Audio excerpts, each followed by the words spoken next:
Hey guys and gals, Nary here from Drake Wing Gaming. It's something on Twitter, the Gaming Drag. Today I'm coming at you with a new Let's Play episode of Lust Shards, Scribbles Path. That's right, y'all. Scribbles has got his own path, y'all, and now Antharian is somehow involved in it. So let's jump right in, shall we? I'm going to be starting a new playthrough for this. Alrighty. The Snape deserves pets. Must pet the Snape. Yes. Oh yes, this game is definitely for mature audiences only. I don't remember this in the first. Okay. Settings, okay. I open my eyes to find myself in a dark room, with no visible walls or any indication of an ending. It doesn't seem to be a dream. I try to pinch myself to wake up, but I only felt some pain and nothing happened. I can still feel the bruise on my face from when I dropped my phone, just minutes before going to sleep.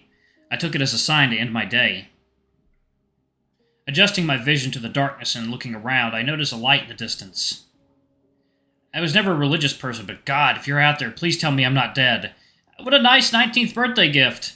Not. I know I had just a bit too much cake, but still. What is the fatal amount of cake? It must be more than 4 medium slices, right? If I had any kind of sense, I'd probably not go towards the light, but I don't have any other ideas, so I'll go ahead and do exactly that. Coming closer, I start seeing some more colors with the bright light, but I'll have to get a bit nearer to really know. I am now less than 30 feet away from a figure on a throne, showering in light. It seems less bright now that it's closer. I keep looking away, up, down, left or right, shuffling my feet as I walk, not making eye contact with the figure. My mind just didn't want to believe what I was seeing until I was close enough so there wouldn't be any doubt. I think God might indeed exist, and he just blessed me. Ah! Dragon dick! Now, only 10 feet away, on a grand dark throne of stone, stood a male dragon, almost naked, scaly with his legs spread, and a huge bulge, hard and inviting. I am usually a somewhat collected person, shy and just awkward in general, but standing in front of him, my mind was buzzing. My whole body, in fact. I could barely stand on, God, what is wrong with my eye? I got like hair in it or something. Fuck you, hair. No one likes hair on your eye. I could barely stand on 2 legs, my heart about to jump out of my chest, my mouth open the whole time. Not to mention that dragons, or lizard folk in general, went extinct long ago. I was so shocked about the view that I didn't even notice his scratched-out face, like a kid has drawn over it with a Sharpie. He beckoned me towards him with a finger, feeling his gaze burning my face even if I cannot see any eyes. I don't hesitate much, although maybe I should. I have no idea where I am, or who or what he is. The most sensible thing is to assume I'm in a lucid dream. I should make the most I can of this information. I should have been sent to horny jail a long time ago for my actions, but it's too late now. Who knows when the next opportunity will arrive? Oh boy. Say goodbye to the good boy. It's time for some action. Alright.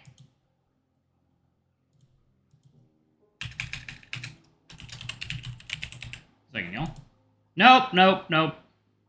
Well, I can't really tell what that is from this distance. YouTube, it's not what you think it is.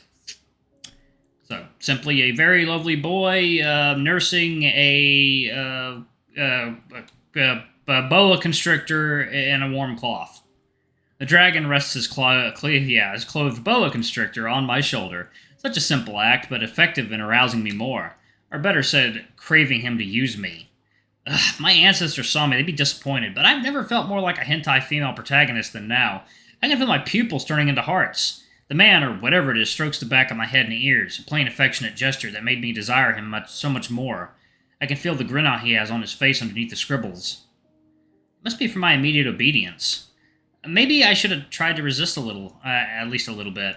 But it's too late now. I stroke his hard member underneath the cloth, feeling the pulsing veins on my fingertips. I grab the end of the cloth and raise it slowly so I can finally reveal what I'm about to work with. Before I can do so, his head comes closer to my ear and whispers, "You're perfect." Boost of confidence unlocked. The voice was rough, hoarse, and accompanied by what I believe sounded like static noise. "Come find me." Weird thing to say to someone about to give you head, but okay. I continue unwrapping my present. And... what? Aww. Of course. Of course I would wake up now. Dreams are so stupid. I flex my claws and move my fingers. My fingertips are still hot, like I just touched, never mind. I probably just slept on top of it. "Hey, fatty! Mom said you have to wake up. Ah, great. I have an alarm clock, you know. I have an alarm clock, you know. To get out already, we're leaving in 30 minutes. What? I thought I set it up for an hour earlier. Dumbass. I heard that. I wasn't trying to be discreet. Ah. I get out of my bed and run to the shower. Please, please, please let it be a good fur day. If my fur doesn't dry properly, it'll be an awkward first day of school. I swear I'm gonna blow up that school just so I don't have to stress about every little thing or my name isn't... what is my name? No. Your name is Travis. Yeah, but you know what? We'll make it Cody for this run. It'll be Cody for this run. Did I really just forget my own name for a second? Let's hope it doesn't happen when I introduce myself to other people at the academy. My thoughts start to clear out a bit as I step into the shower and get the water running. Huh.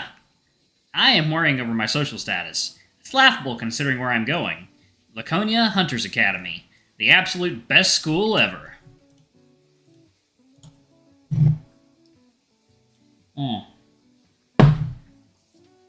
Y'all, virality has been amazing so far. I've got so many good pictures to share with y'all on Twitter. And, well, only school around for Nightfall and Hunters. As soon as I found out I had magical powers some years back, my whole life and personality revolved around that place. I sent them a letter of introduction last year and nothing, an email with my CV and qualification, and why I think I'd perfectly fit at the academy. Still nothing. I even got begging messages, still no response. Of course, in order to enter, you still need at least some training and experience, and be over the age of 18. Being hot also helps. Sometimes Nightfallen can be invading of personal space, to put it in a family-friendly way. They can't just let in a newbie that can barely cast a spell. I was determined to do anything to get in. But it didn't actually take that much to my surprise. Every year the staff scouts random high schoolers with the most potential and get them a scholarship. And guess what? I was not one of them. But, you see, I was involved in a little accident at school that I don't like to talk about. Was it my fault? Oh yeah, big time. Do I regret it? Not one bit. Because that was my ticket to the start of my dreams. What was the incident, you're asking? I suppose there's no reason to keep it a secret. The whole town knows it after all. You see, I have a very weak affinity for energy manipulation. Pretty cool and rare power, but when your whole world revolves around energy and magic... Oh, I'm going to say that again. Pretty cool and rare power when your whole world revolves around energy and magic, except that, I don't have the talent or strength to use it. But one day, one of the teachers at the school crossed a line. We were alone in the classroom and I exploded. What? You want to know what line he crossed? Well, that's a little too much information for starters. Anyway, I was enraged, consumed the energy reserves of the school for an entire year. Don't even ask me how, and proceeded to blow up the classroom. The teacher? He lived. Somehow. At the time, I thought I'd go to prison for that, even if I was 15, so I was crying for days that at any moment someone would take me away. Thankfully, the incident was written up as a poor understanding of a magical child's abilities. I was expelled, but nothing more. It didn't really matter, I hated that place anyway, and basically got a 2-month vacation before summer break. My mom and I were running from high school to high school begging to let me in, but most of them had some kind of excuse like, oh, we don't have enough meal plans for an extra student, or his grades are just too good, he'll be happy at another institution. All BS. And yes, I might have a small body, but for me it's always a big brain time. At least when it comes to school grades. Probably shouldn't say it in case I make some dumbass decisions in the near future and embarrass myself. Anyway, we just settled for homeschooling. But lo and behold, I get an interview invitation years later for the academy.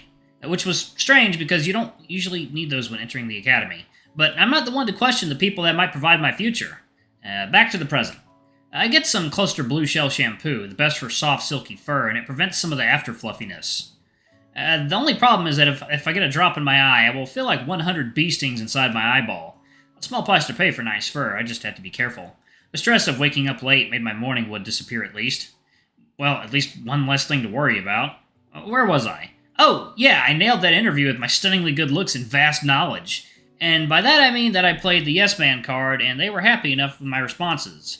They probably took pity on me, because after the incident no regular public school would accept me.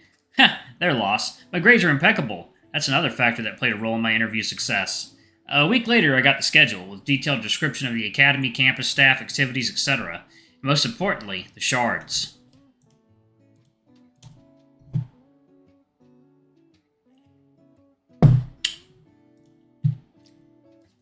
Which are just branches to specialize in, and their purpose is to stop wasting the water, get out already! I've only been here for 10 minutes! That's 7 minutes too long! Ah, sisters. Can't live with them, can't stuff them back up the old baby maker.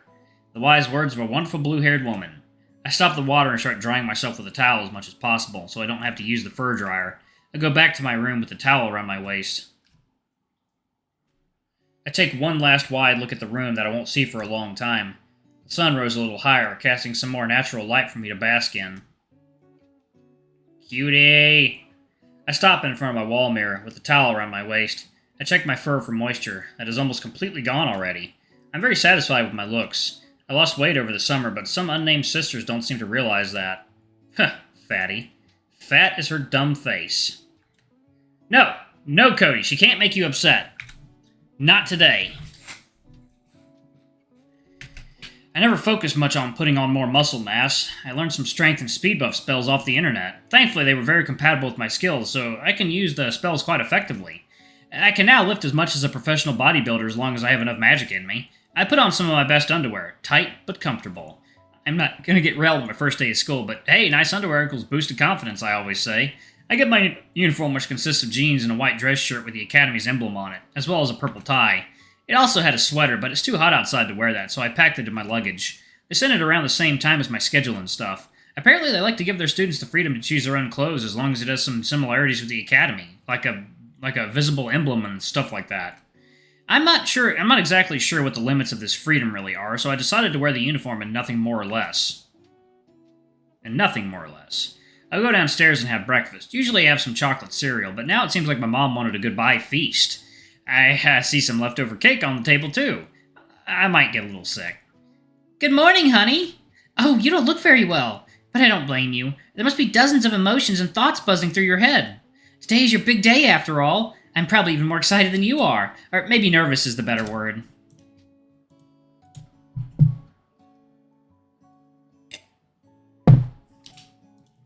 Or maybe terrified. You know what? Maybe this is not the best idea. Maybe we should find you another school. There are a couple we haven't... Mom, it's fine. We've talked about this, really. I'll be fine. There's nothing to worry about. That school is probably the most secure place in the country. What about that test the headmaster's introducing? I heard it's very complicated and dangerous. I don't know why Mr. Scribble would do that all of a sudden. Where did you hear that from? There's no information about this mysterious test. It might not even be real. It's just a theory.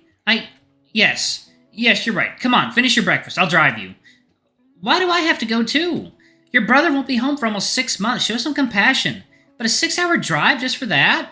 Indeed, the drive is long, but this being the first day and me being a first year, I was invited to be present around noon when the announcements start in the main hall.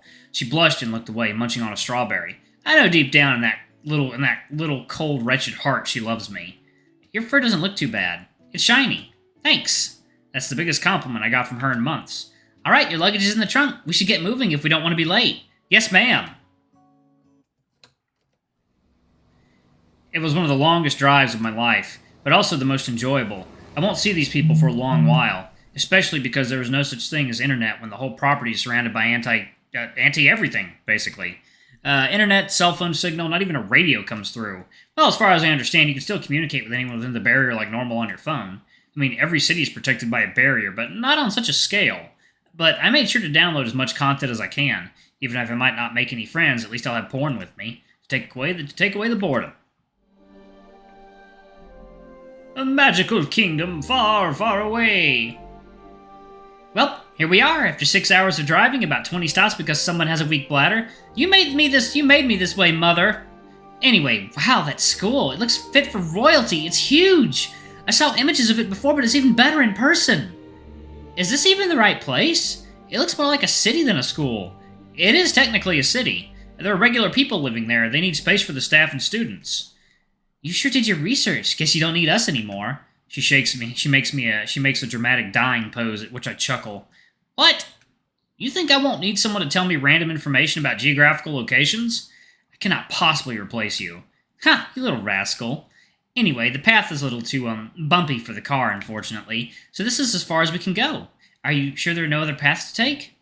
Pretty sure. I checked on the map. Should we come with you? Through the forest? Don't be ridiculous. You really don't have to. I'll be okay. Now don't forget your phone, your map, your backpack, your water bottle, your... Mom, it's fine. I won't forget anything. Okay, just making sure. We love you. Love you too. And if they expel you, don't be ashamed. It can happen to anyone. Make sure to call me and I'll come and get you right away. Alright, y'all, I'm going to actually pause it right there. Thank y'all so much for watching. Don't forget to like, comment, subscribe, ring that notification bell, and check out our Patreon if you can. It always helps. Before I go, I'm going to give a quick shout-out to our lovely bronze tier patrons. Thank y'all if I do for the channel. We greatly appreciate your support. Thank you to our silver tier patron, Kate Silver, and thank you for going above and beyond. It's greatly appreciated. Thank you to our gold tier patron, Zeke. You're awesome. We love you. Thank you for subbing to Ultimate Tier. Anyway, if y'all want to get your names in the credits, get access to all of our not safe for work contents as little as $5. Alrighty, I love you all, and I'll see you on the next video. Bye-bye!